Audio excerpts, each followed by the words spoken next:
Hello, and welcome to The Monster and the Child, where childhood studies and monster studies collide. I'm Dr. Kathleen Kellett, and this is part 3 of my Monsters of Childhood Innocence series, and part 2 of my Monstrosity, Childhood, and Disability analysis. There's just too much to talk about for one video for that one. If you have not watched part 1, it's not required viewing for this video, but I do very much recommend you check it out for a look into some of the history of important cultural ideas and attitudes towards disability. I'll provide a quick recap here too, just to catch us up. So if you're new to the channel, the first thing you need to know is that I am interested in all of these ideas: childhood, disability, monstrosity, innocence, as social constructs. How is childhood innocence constructed socially? Well, not all cultures in all time periods believed, or believe now, that childhood is synonymous with either ignorance or moral purity, which are the two main ingredients of this concept of innocence. This idea in the Western world developed in the 18th century, influenced significantly by the philosophies of Jean-Jacques Rousseau, and they continue to develop throughout the Romantic era. These ideas have proved to have a lot of cultural staying power. So Western cultures still have a strong connection to this definition of childhood. For a version of that history that takes more than like 3 sentences, you can check out my first video in the Childhood Innocence series, where I also talk about how this concept has historically been intertwined with white supremacy. Because that's the other thing about unpacking childhood innocence. For as lovely as the belief may sound, there are actually a lot of hidden assumptions and biases baked into the idea that can actually negatively impact real kids' lives. For instance, cultural ideas about childhood and disability are extremely tangled up together, and historically, this has generally not been for the better. Both children and disabled people are frequently seen as less complete, less whole, less entirely human than able-bodied adults. With able-bodied children, however, this deficit is seen as temporary. It is the responsibility of adult society in the proper cultural institutions, such as the family or the school, to mold the child as they move from this sweet, blissful ignorance of innocence into whatever version of adulthood that society sees as ideal. For example, the productive, contributing American citizen. A lot of our cultural preoccupation with innocence is a fear of corrupting children, not only because of our desire to preserve this romanticized state of natural goodness, though it's also that, but also because we fear that corruption leading children off of this path towards the kind of adult that they are supposed to become. An innocent child is the promise of a future good adult. The child isn't finished yet, so currently they're an investment. Disability throws a wrench into that formula, especially in a culture as individualistic as, again, for example, modern America. The ideal adult is collectively imagined here as self-sufficient, independent, capable of growing the economy. How they're meant to do that is also highly gendered, but that is the subject for a future video. There are many disabilities that reveal the illusion of self-sufficiency and independence. No one can fully embody these things. You can be like as much of a self-starter as you want, but you probably didn't pave the roads that you used to take to work, right? So everyone is interdependent, but we like to pretend otherwise. And disability frequently makes the impossibility of independence particularly obvious. Generally, societies writ large don't love it when the flaws of their social constructs are pointed out. After all, social constructs are ideas and ideologies that are created collectively within a culture to organize the ways we live. I mean, that's a super brief and simplified definition there. But because of that, they're supposed to remain mostly invisible. You're not supposed to poke holes in your culture's overarching ideas about reality. You're just supposed to live them out. And when that can't happen, Well, that's often where the monster stories come in. Last video, I talked about how the disabled child's innocence is imagined differently from the able-bodied child's innocence, in that the latter is granted a path toward the future, but the former is not.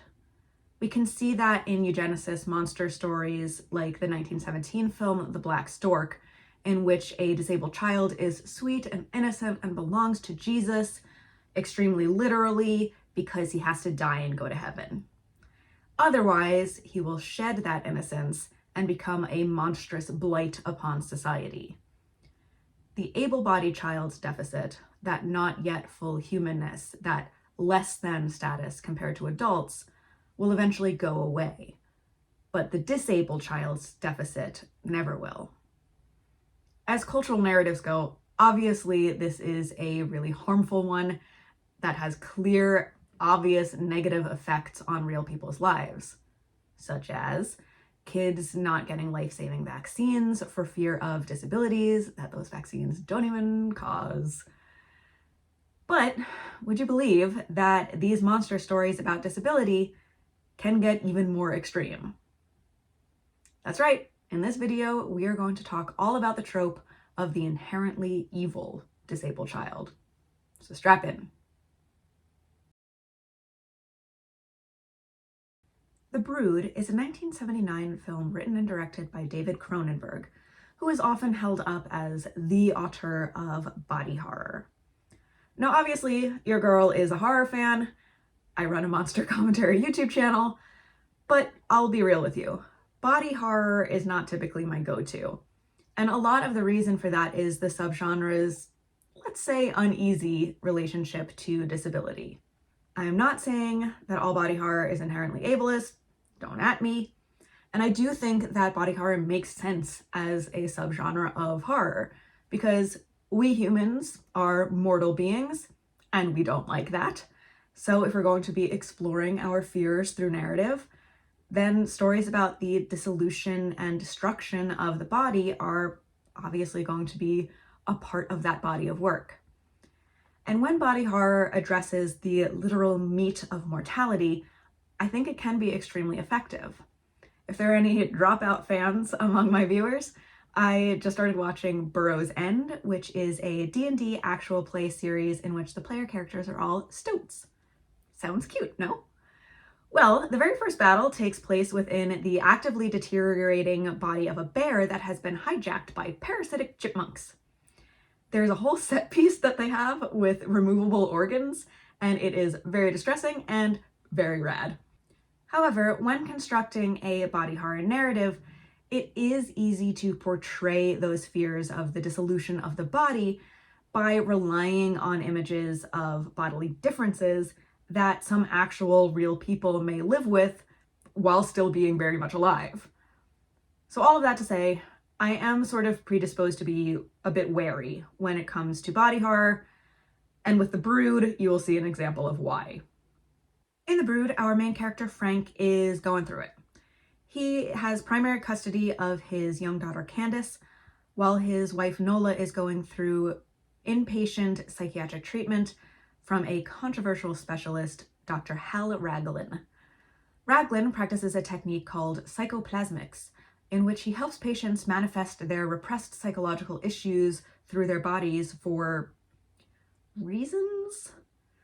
I guess to get them to like get it out, as it were. But like the opening scene is Raglan role-playing this guy's overbearing father until the patient erupts in sores all over his body. And I'm gonna be real, I don't really see the therapeutic value in that so much. Frank agrees with me. He is highly skeptical of Raglan's treatments, especially when Candace returns home from a visit to her mother with scratches and what looks like a bite mark on her back. Frank, understandably, wants to stop the visits, but he's advised that if he breaks the custody agreement without proof of wrongdoing, the court could award Candace to Nola entirely. So he sets out trying to gather evidence against Raglan's practices while Raglan's therapies for Nola intensify. These therapies soon break containment. After a session in which Nola rails against the abuses that she endured growing up with her mother Juliana, Candace is left with said subpar caretaker, as a babysitter. Juliana hears strange noises from the kitchen, and when she investigates, she sees that someone has smashed all her stuff. As she stands there dumbfounded, she is attacked by a small childlike figure with atypical features and hands. She is violently bludgeoned to death, though Candace is unharmed, physically anyway. The murders don't stop there. Nola's father meets the same fate, as does Candace's teacher, with whom Nola suspects Frank is having an affair. In the latter case, several of these small people infiltrate Candace's kindergarten class by blending in with the other students, bundled into their winter coats. It is only when the teacher sees their faces that she knows something is wrong. Frank manages to kill one of these tiny assailants that was still hiding in his mother-in-law's house when he goes back after Juliana's death. The body is autopsied, and the coroner delivers his findings with breathless excitement and fascination. The child, and it is a child, has a cleft lip, no teeth, and a malformed tongue, so is therefore incapable of speech.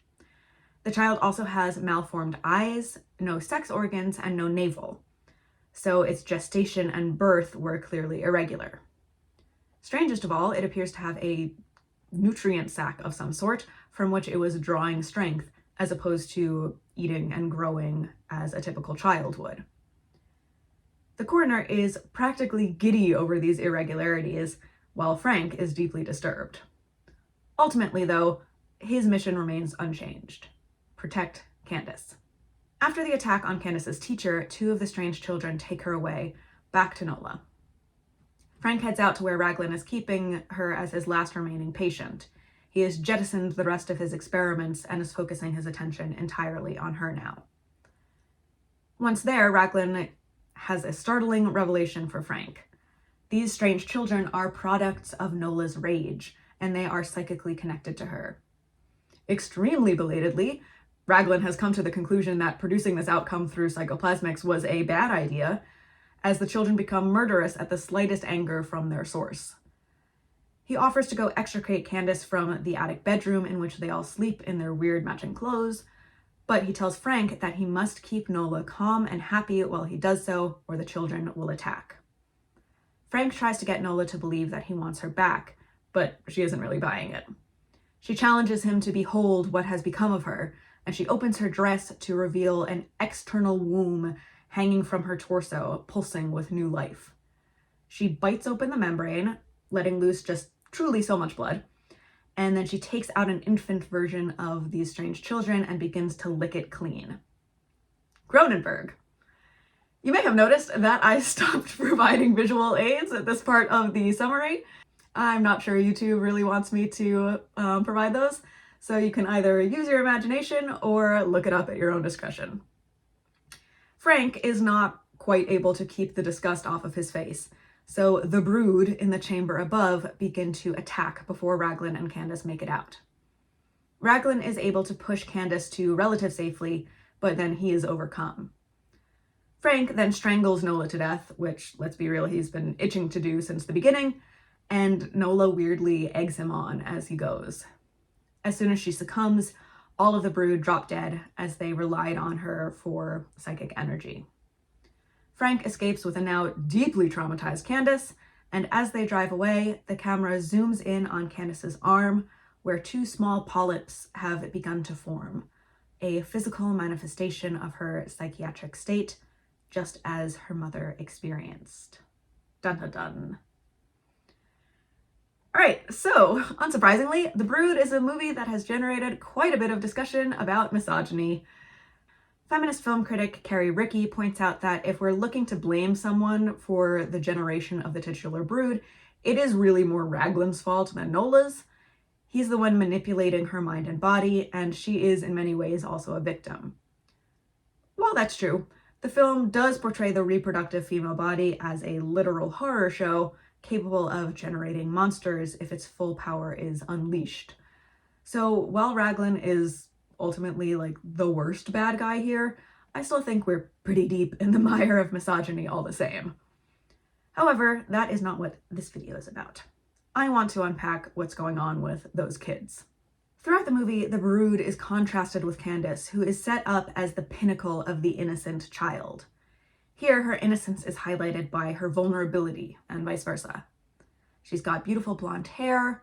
Markers of whiteness are frequently visual symbols of innocence. Take a look at my first video in this series for more info on that. Candace's literal nickname is Candy, so sweetness is tied into her entire identity. She is blameless, helpless, defenseless, very feminine, and it is the literal custody, the control of her body, that is the central conflict of the film.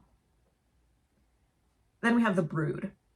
They're blonde too, though their only parent isn't, which is kind of interesting, but I think the visual similarities that they share with Candy, hair, clothes, are meant to highlight the depth of the more stark difference between them. Several of the Brood's disabilities clearly indicate a lack of futurity. Not only do they lack the body parts to produce offspring, they also cannot speak, and therefore they can't produce knowledge through language. With no forward direction for their life course, they are devoid of the innocence associated with the beginning of that life. Remember, childhood innocence is supposed to be a guarantor of a future good adult. The Brood have none of that. They're just grotesque embodied rage. The title of the film points at their distance from anything human. They are offspring, but they are not children. In her book, Disability, Literature, Genre, Rhea Shane writes, quote, "In horror, disabled characters are frequently monstrous perpetrators of evil acts, or vulnerable victims, or potential victims," end quote.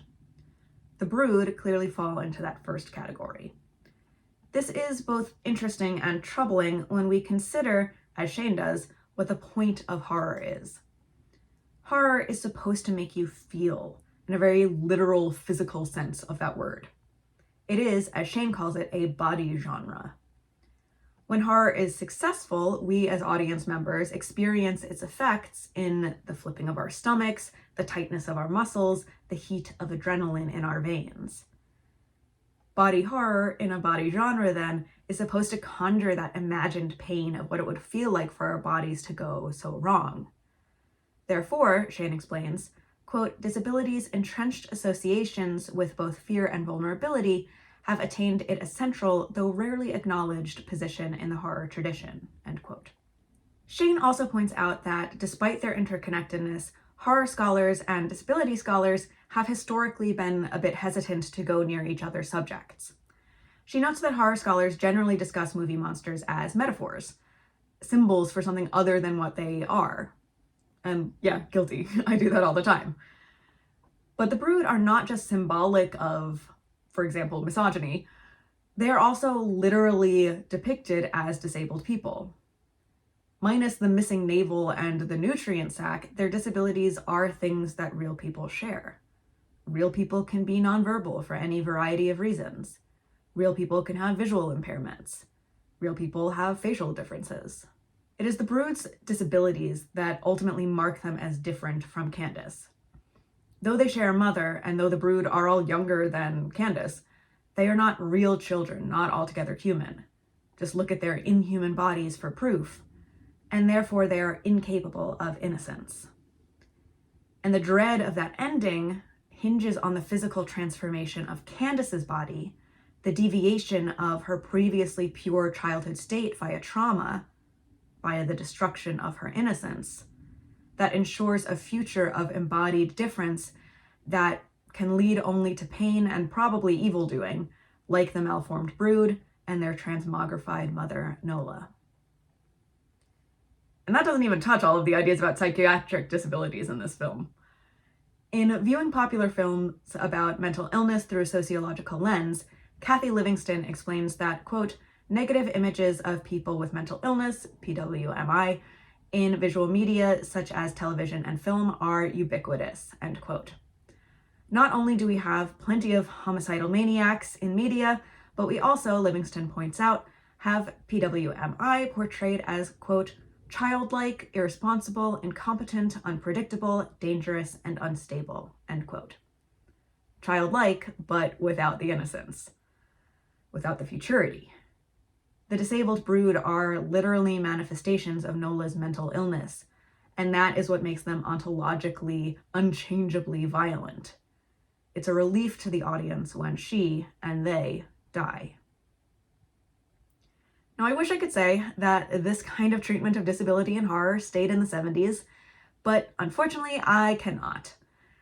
So now let's move our conversation into the 21st century to talk about how the trope of the evil, disabled imposter child continues to thrive.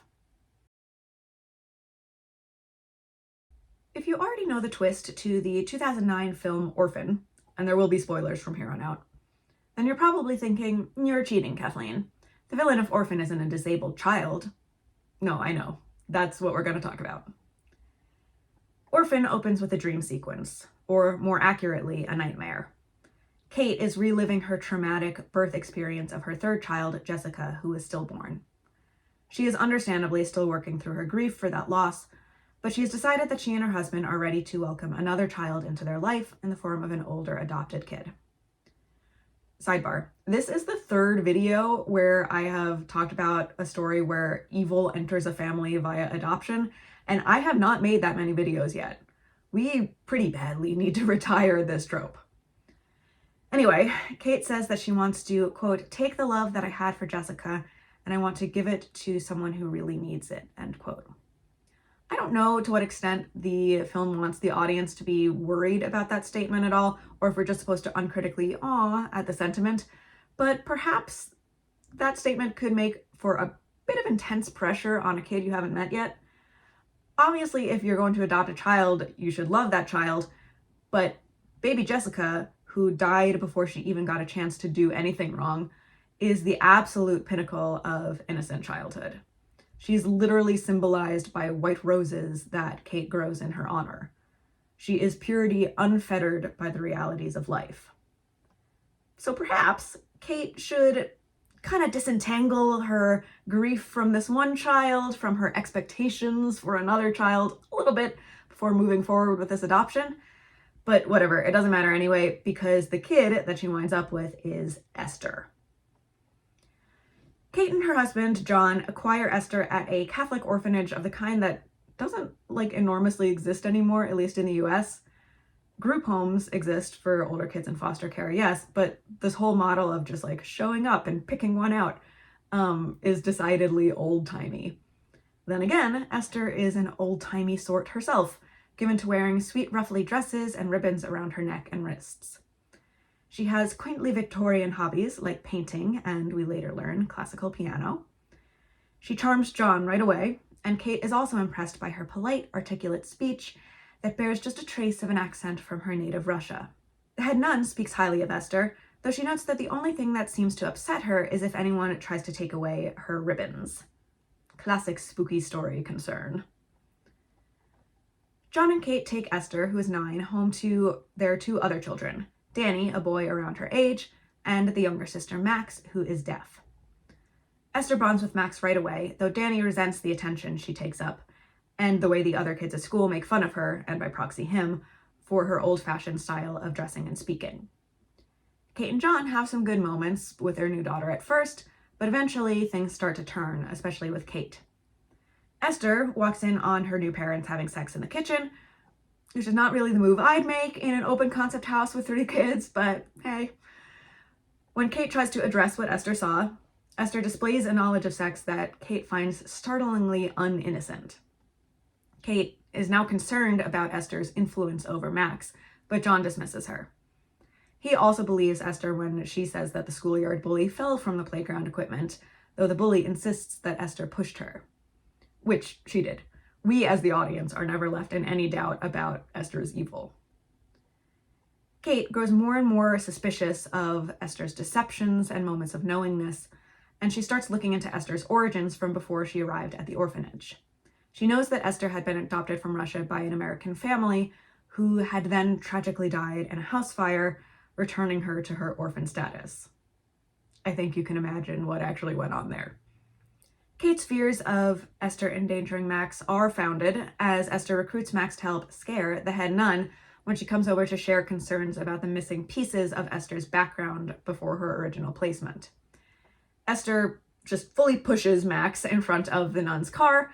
Luckily, the nun avoids hitting Max, but when she gets out to see if Max is all right, Esther bludgeons her with a hammer and then makes Max help her hide the body.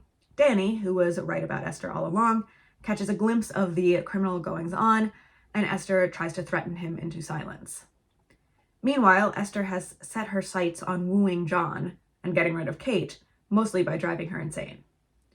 She cuts all of the white roses from Jessica's memorial bush, which Kate sees as a deliberate attack, but John interprets as an innocent mistake. He grows increasingly suspicious of his wife's mental state, and he believes that he needs to protect all the kids, especially Esther, from Kate. Things continue to escalate as Esther breaks her own arm to frame Kate for abuse, lets the parking brake go while Max is in the car to frame Kate for neglect, and then just straight up tries to murder Danny. Though Esther succeeds in making Kate look crazy, she pushes her luck too far as Max soon turns against her, and then finally so does John when she attempts to seduce him. At this point, Kate's investigations finally pay off as she gets word that Esther is not actually Esther. She is an Estonian woman named Lena, who was institutionalized in a psychiatric hospital for just like violent insanity, I guess. Her ribbons cover scars from the straitjacket. Also, she has proportionate dwarfism, which is why she looks 9. This revelation plays over Esther unbinding her chest, removing her false child teeth, and removing the makeup that somehow made her look like a kid, revealing that aged 30-something skin beneath. More stuff happens. Esther kills John, Kate kills Esther, Kate and the 2 real kids survive, yay, the end. Orphan is not something I would consider a good film. It does occur to me between this and The Brood that I am kind of talking about movies I dislike a bit more than usual today. There just really is something so tiresome about the evil disabled person trope. It's so fundamentally lazy. Also, it's very easy to pick apart. I mean, at least The Brood has the excuse of being sci-fi, but Orphan is ostensibly a psychological thriller in which everything that happens is theoretically plausible in reality. But like, no it isn't. Let's look at the treatment of psychiatric illness first. Esther/Lena is supposed to be so violently insane that she had to be kept in a straitjacket, but she's also totally capable of calmly biding her time in an orphanage until she can charm a random family into taking her in. She serially murders families when the dads inevitably reject her because she has chosen to present herself as 9, but meanwhile she's content to just chill and wait for indeterminate periods of time until the American adoption system continues to work out in her favor. Now, I'm no psychiatrist, but I don't think you'll be able to match this pathology to anything in the DSM-5. This is not a real pattern of symptoms that anyone would experience. This is just the dangerous crazy person trope through and through. In the introduction to her book, And Then the Monsters Come Out, Madness, Language, and Power, Fiona Ann Papps writes, quote, "Within the disciplines of literary studies, cultural studies, religious studies, and anthropology, madness is more likely to be spoken about with reference to tropes, rather than reference to intra- and interpsychic phenomena. As alluded to by the title of both this volume and its introduction, a trope commonly used in reference to madness is that of the monstrous," end quote. In other words, a lot of cultural storytelling about madness, and therefore the discourses within the scholarly fields that study such things, are not super interested in the realities of psychological illness. Instead, these narratives focus on what insane people mean to sane people, and that meaning is often interpreted as violent threat. But the great majority of people with mental illnesses do not actually commit violence, and those who do are frequently enmeshed in economically unstable and unsafe environments. To quote Dr. Paul Applebaum, quote, "A great deal of what is responsible for violence among people with mental illness may be the same factors that are responsible for violence among people without mental illness," end quote. Unfortunately, stories about the monstrous mad person tend not to care about this evidence-based research. Then there's the whole child imposter thing. Okay, so adults with proportional dwarfism generally can't actually pass as 9. But I would be remiss if I didn't mention that Orphan was sort of inspired by a true story of a grown woman posing as a child. Barbara Shkrlova, who posed as both a 13-year-old girl and a 13-year-old boy in both the Czech Republic and then in Norway. I kind of struck out looking for reliable, detailed information on this case. There are a lot of true crime podcasts on the subject, but I tend to have a hard time entirely trusting those. But it appears that the first case of assumed identity in which Shkrlova posed as an adopted child and was involved in the abuse of her new siblings may have been tied to some cult involvement with multiple adults in the situation, and Shkrlova may have been the cult leader. And then it looks like there was definitely also collusion with the parents when she was posing as a boy in Norway. So while she did fool multiple authority figures for a time, her relationships with the families that she enmeshed herself in seems to have been a lot more complicated than just posing as their kid. Also, I saw her height listed as 5'2" in one admittedly somewhat dubious source, which is not even that short. Like, I know they grow them tall in Scandinavia, but still. Another, also potentially dubious source said that she has a glandular disorder that accounted for her youthful appearance. There's a book about the case in the Czech Republic, but I wasn't able to get my hands on it. So if anyone knows more facts about this situation than I do, you can let me know in the comments. But suffice it to say, Orphan simplified things from this inspiration material a lot, and in highly revealing ways. First off, the film chose to exaggerate its villain's disabilities, both psychological and physical. Whatever else Shkrlova had going on medically, she was not as small as Esther, and therefore had to set her fraudulent sights on posing as young teenagers as opposed to elementary schoolers. While both the true and fictional situations are wild, there is a significant difference between an adolescent and a prepubescent child in terms of how they are culturally constructed re innocence. Adolescence is constructed as a time of transition, and therefore a period that attracts a lot of anxiety around losing innocence. This is where we see if that move from a good child to a good adult is going to stay on the rails, as it were. But 9 is still clearly in the prepubescent stage of innocence, as emphasized by Esther's clothing and by the shock that the audience is meant to feel at her sexual knowledge. So the filmmakers chose to exaggerate Esther's physical difference, make her smaller than her real-life counterpart, to also exaggerate the distance between the evil imposter and the innocent childhood that she deceptively embodies. And while Shkrlova did apparently unsuccessfully claim mental illness in her defense at her trial, she did not, as far as I can tell, have an extensive backstory of being confined in a straitjacket in an asylum. Essentially, the makers of Orphan saw a wild true story of crime and violence and decided that the best way to bring this to audiences was to get rid of all of its complexity and streamline it into well-worn tropes of the disabled monster. Unfortunately, the ties between this film and real life did not end there. Some viewers may be familiar with the story of Natalia Grace. Natalia does in fact have dwarfism, and she was adopted from Ukraine by multiple American families. The first time she was adopted at age 4 and given up again 2 years later, with the adopted family citing disruptive behaviors. The second family adopted her shortly thereafter. 2 years after that is when the whole issue of her age came into legal question. Her adoptive parents petitioned the court to change her birth certificate to say that she was not 8, but 22. Now that Natalia was legally an adult, the family could move her out and move away. Slight problem, Natalia was not in any way 22. Much later, as an actual young adult, Natalia would have her DNA tested to confirm that she was the age she said she was all along. So her adoptive family very much did abandon her as an elementary school-age child. Her adoptive mother literally referenced the film Orphan when falsely accusing Natalia of being an imposter adult. Usually when I say that the narratives we tell about childhood affect real children, I don't mean it in quite such a literal one-to-one way. But between the Brood and Orphan, we can see this trope of the disabled child as a fake child. The Brood, without navels to mark a natural birth and without genitalia to mark a reproductive future, are suspended in time, not full of promise for what they can become and not full of innocence for what they are now. They infiltrate a school as children, but they are not real. Esther, as an adult, must have been a child at some point, but whatever her childhood was like is absent from the film. Her madness is entirely adult, and she uses her disability to mimic childhood like the proverbial wolf in sheep's clothing.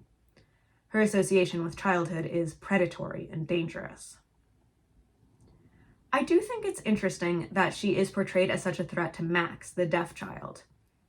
Max is a disabled child who is both real and innocent.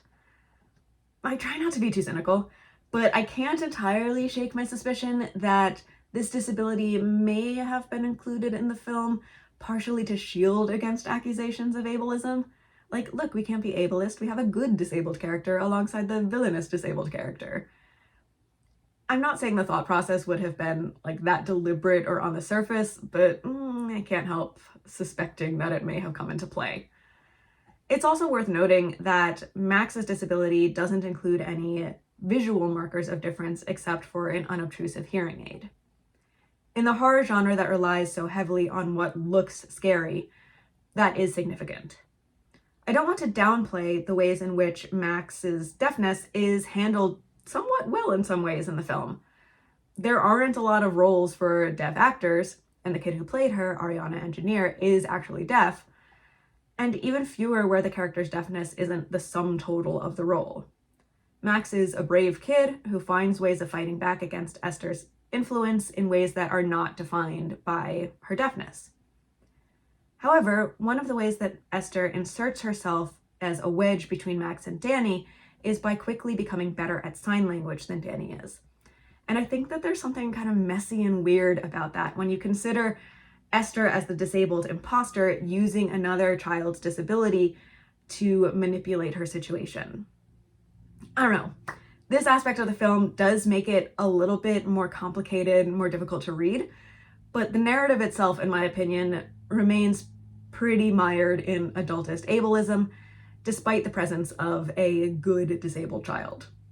Max is great, but her inclusion in the narrative doesn't erase the story's reliance on the idea that some disabilities, both psychiatric and physical, are incompatible with innocence and therefore with childhood, and that they actually pose a threat to real children.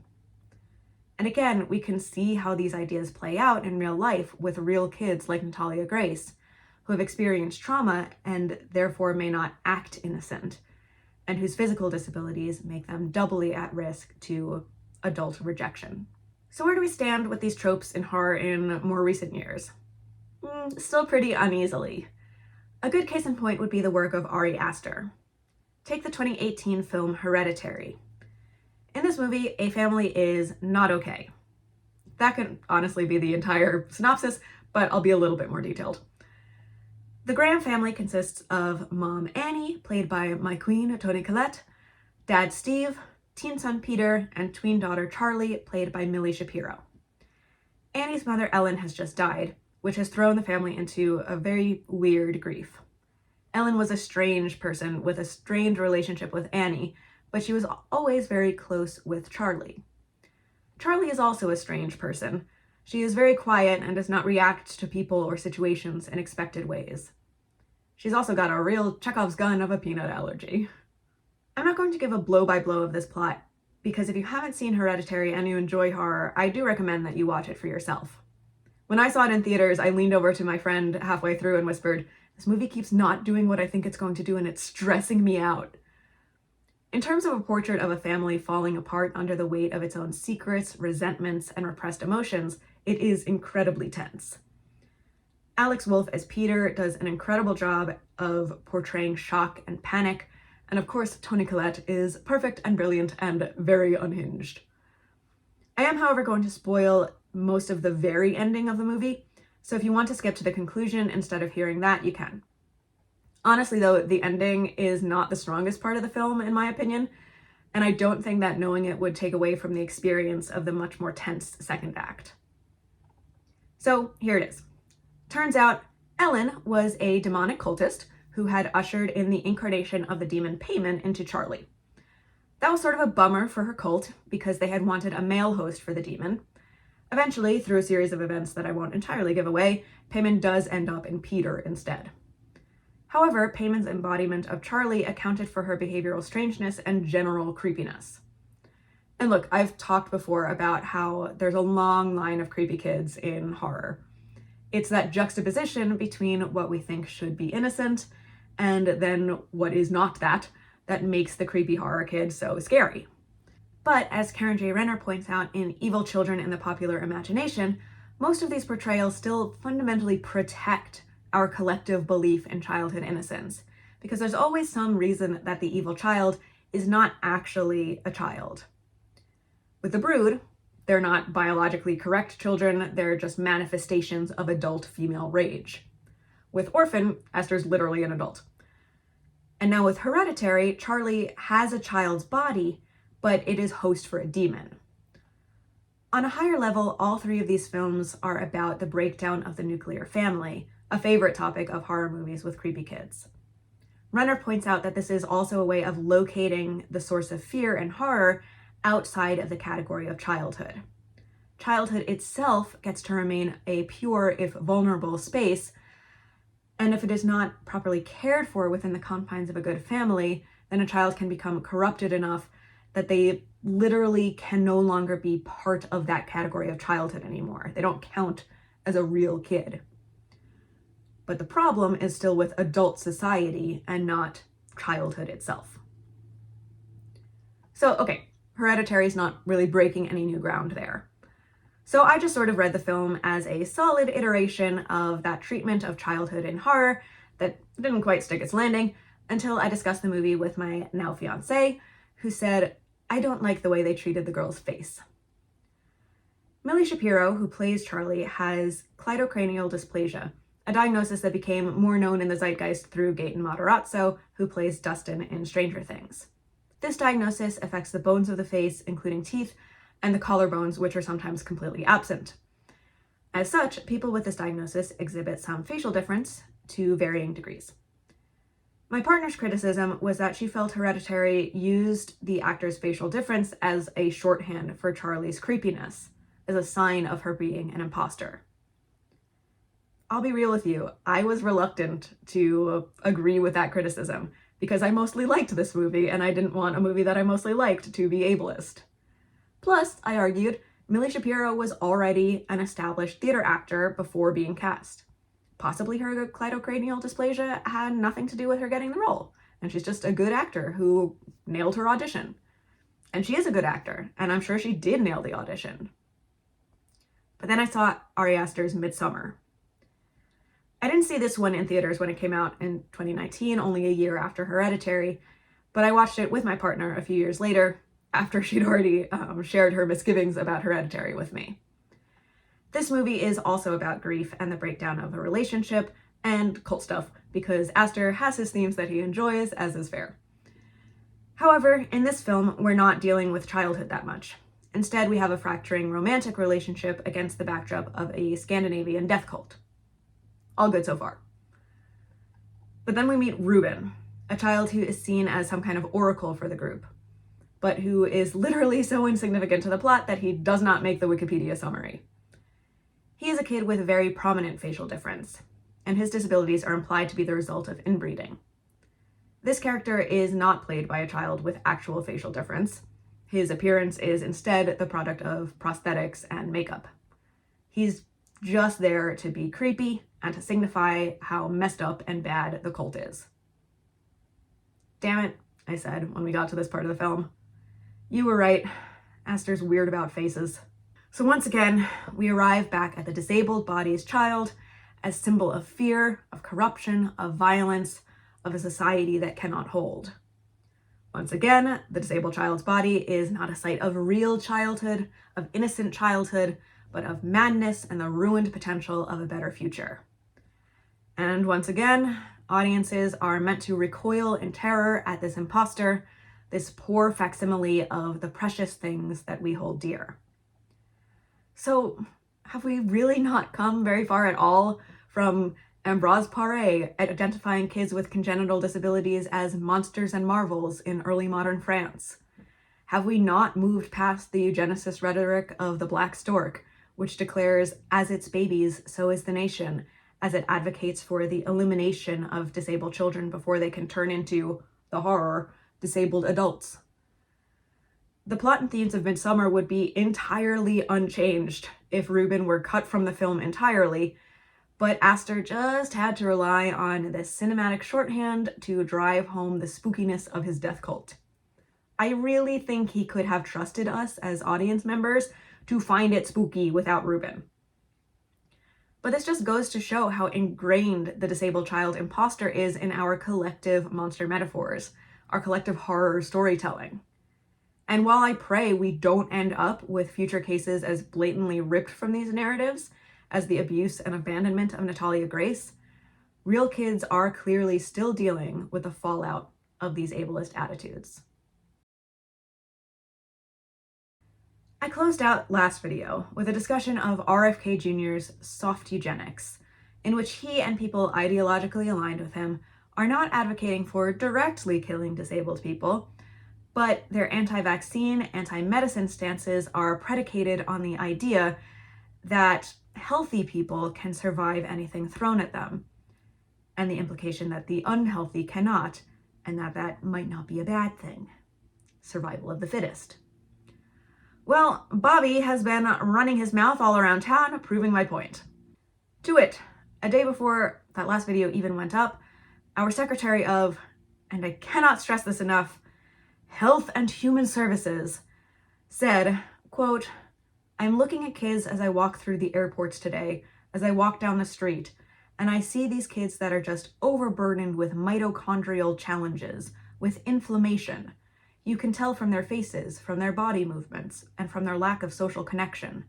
And I know that's not how our children are supposed to look." End quote. Fun fact, mitochondrial challenges are not a thing that one can diagnose by looking at a person's face. Scientifically, Kennedy's statements are just grade A nonsense. But read in light of the monster stories that we've just analyzed, we can see the cultural tropes and stereotypes that he is pulling from. Shambling disabled children, imposter children, identified as such because they are not what children are supposed to look like. Strange body movements, uncanny faces, just like the Brood or Charlie. Lack of social connection, also like those two, and also like Esther, and also because Bob can't go 2 seconds without implying that autism is the scariest monster of them all. Faulty bodies, faulty minds, no futures, broken, missing, fake childhood. If I sound exhausted, it's because I am. I love a monster story, obviously, but when you study them, and when you study childhood, it really can mess you up to constantly notice how easy it is to scare people by telling them the kids are not all right, that the kids are at risk of falling away from that idyllic, idealized state of natural childhood innocence and into something wrong and monstrous. You can convince people of so much bad stuff just by using that very simple, old, boring story. But we all have choices in how we approach the things that scare us. We are enmeshed in our own cultural narratives, but we do have the power to decide how to read them. One of the subgenres of horror that I find hardest to watch because of how bad it scares me is medical horror. Any situation in which a character is incapacitated by some medical means, sedated, immobilized, held hostage by their injuries or illness, and then abused by a caretaker, truly makes me feel like I'm crawling out of my skin. I tend to avoid stories that feature this as their primary plot, but I do run into it sometimes as a subplot. 2 examples that stand out in my mind are an episode of the generally very fun Paramount Plus show Evil, in which one of the main characters was held captive in a hospital by demonically inclined and racist nurses, and one of the storylines of Mike Flanagan's take on The Fall of the House of Usher, in which a woman suffers extensive burns and then is kept uncared for and immobilized by her vengeful husband. I was viscerally upset by both of these stories. Not for any personal reason. I've never experienced that level of powerlessness, so it's not like triggering any trauma in me. It's just purely such a scary idea. Now, medical horror can definitely have ableism within it. Fears of paralysis, of insanity, of bodily disintegration within medical setting. A lot of that comes down to many of the fears of disability that we've been discussing. And I could easily take the fear that those narratives give me and let that drive me into the anti-medical stance of an RFK Jr. I could go totally individualist and not let anyone do anything to my body or put anything into my body like a vaccine, even if that would keep other people safe. Or I could think about how it is only an ableist society that allows people to fall through the cracks and into the hands of bad actors in the first place.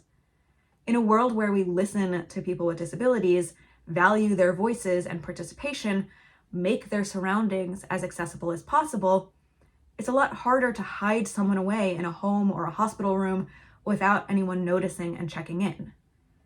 I could realize that it is not just the destruction of the body that scares me, but the lack of power to make my own choices about what I can do with my body and my mind. And I can use my fear at stories about that powerlessness to find ways to point out and hopefully help dismantle the systems that keep certain people, children, people with disabilities, especially children with disabilities, trapped in those imposed states of powerlessness.